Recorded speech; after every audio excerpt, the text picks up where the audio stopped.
परम ज्योति दीप ज्योति परम ज्योति दीप ज्योति जनार्दन दीपो हरतु मे पापम् दीप ज्योतिर्नमोस्तुते शुभं करोतु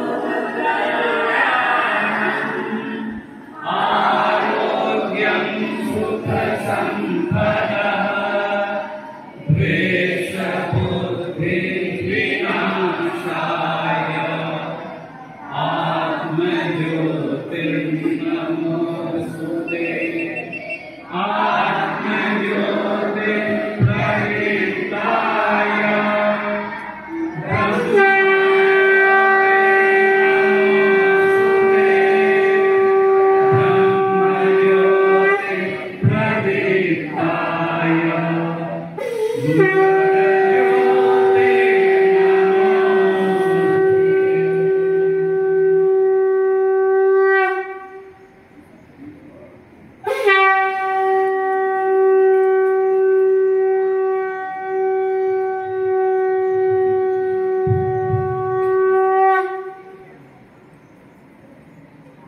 बैठ गए हैं तो फिर रीढ़ की हड्डी सीधी होनी चाहिए और हम लोग ध्यान योग में आएंगे, अपने मन को एकाग्र करेंगे।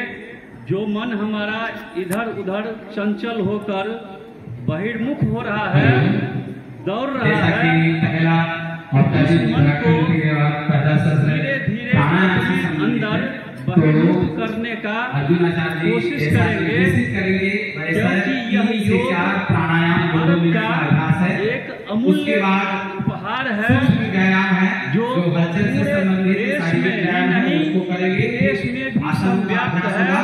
20 अगस्त 1914 को राष्ट्र संघ में भारत के प्रधानमंत्री महोदय श्री नरेंद्र मोदी जी ने इस विषय को रखा। उनकी बातों को लोगों ने समझा, इस योग की महत्ता को लोगों ने अपनाया और 177 देश मात्र 90 दिनों के अंदर ही इस योग के अंतर्गत आए और योग करना शुरू किए। और 21 जून 2015 से योग को अंतर्राष्ट्रीय योग दिवस का सम्मान मिला और यह योग सुदूर प्राचीन काल से हमारे समाज में व्याप्त है। भगवान राम के वंशज रघुवंश, वहां में भी एक श्लोक आता है, शैशवे व्यस्त विद्या नाम यौवने विषयसी नाम योगांते तनु तेजान। अर्थात योग के द्वारा वहां भी वो रघुवंशी लोग अपने शरीर को निरोग करते थे, स्वस्थ रखते थे, चंचल मन को अधिकार में रखते थे। इसके बाद आता है भगवान राम भी, भगवान कृष्ण भी संदीपन मुनि के आश्रम में जाकर योग की विधिवत शिक्षा लिए और अपने चंचल मन की निवृत्ति के लिए उन्होंने अथक प्रयास किया। फिर हम आते हैं, इसके बाद धीरे धीरे कालांतर में आता गया और अर्जुन की एकाग्र चित्त वृत्ति का भी हम कहानी जानते ही हैं कि अर्जुन द्रोणाचार्य जी कौरव और पांडव दोनों के गुरु थे। एक बार गुरु द्रोणाचार्य जी ने कौरवों की और पांडवों की अर्थात भीम, अर्जुन, युधिष्ठिर इत्यादि और उधर दुर्योधन इत्यादि के ध्यान की वह परीक्षा लेने के लिए एक वृक्ष पर एक कृत्रिम चिड़िया को बैठा दिए, वहां स्थापित कर दिए और लोगों अपने शिष्यों को बुलाए। उसमें युधिष्ठिर को बुलाए, कहे तुम्हें युधिष्ठिर तुम्हें क्या दिख रहा है? उन्होंने कहा मुझे आकाश दिख रहे हैं, धरती दिख रही है, पत्ते दिख रहे हैं, पेड़ दिख रहे हैं। तो उन्होंने कहा तुम इस परीक्षा में अनुत्तीर्ण हुए, जाकर अपने स्थान पर बैठो। फिर दूसरे से पूछे, भीम से पूछे, उन्होंने भी कहा कि मुझे पत्ते दिख रहे हैं, अन्य लोग दिख रहे हैं। दुर्योधन को भी बुलाया गया, तुम्हें क्या दिख रहा है? उसने भी कहा मुझे सारे अपने भाई दिख रहे हैं, आप दिख रहे हैं, सभी लोग दिख रहे हैं। अंत में अर्जुन को बुलाया गया और उससे पूछा गया, अर्जुन तुम्हें क्या दिख रहा है? क्या पेड़ दिख रहे हैं, पत्ते दिख रहे हैं, अन्य क्या दिख रहे हैं? तो उन्होंने कहा कि न मुझे पेड़ दिख रहे हैं, न मुझे पत्ते दिख रहे हैं, न आप दिख रहे हैं। तो बोला कि तुम तो क्या दिख रहे हैं? तो उन्होंने कहा मुझे केवल एक जो चिड़िया है उसके लक्ष्य को वेदना है, उसकी आंखों की पुतली ही मुझे केवल नजर आ रही है और कुछ नहीं।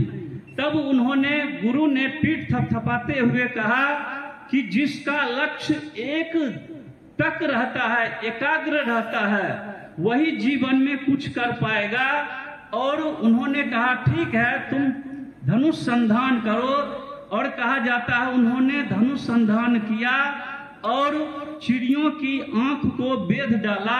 तो योग की यह शक्ति है कि हमारे योग मुख्य रूप से 3 चीज करती है। पहले तो हमारे IQ पावर को बढ़ा देती है, ग्राह्य शक्ति को बढ़ा देती है, ध्यान को, जो चंचल मन है उसको अपने अंदर मुखी कर देता है। तो यह योग हमारे लिए नितांत आवश्यक है। प्रतिदिन योग को करनी ही चाहिए और जो योग करते हैं वो जीवन में सफल होते हैं, कभी भी असफल नहीं होते हैं। अतः हमें योग को अपनाना ही चाहिए।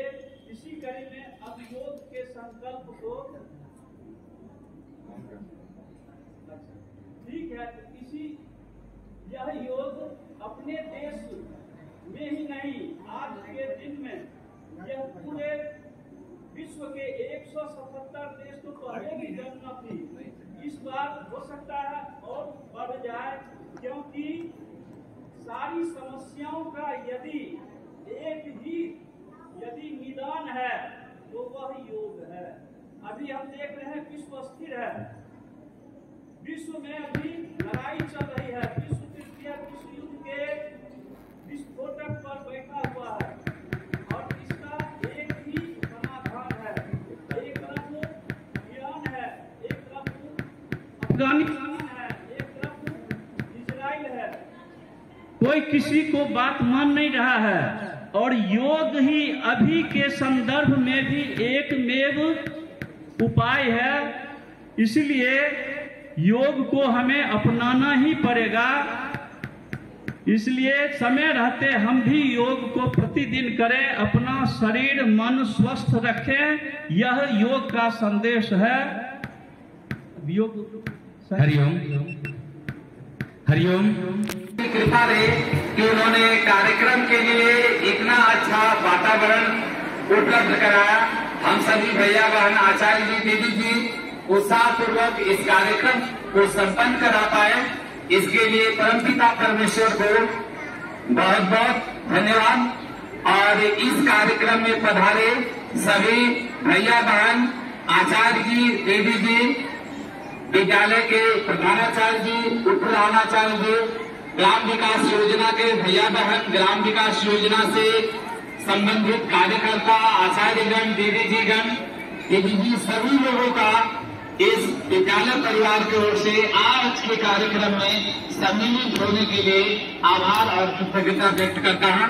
और मैं आप सभी से अनुमति लेना चाहता हूं कि अगले वर्ष फिर योग दिवस के कार्यक्रम के लिए हम सभी यहाँ इस विशाल प्रांगण में इकट्ठे होंगे और हर्षोल्लास के साथ आगामी योग दिवस को भी मनाएंगे।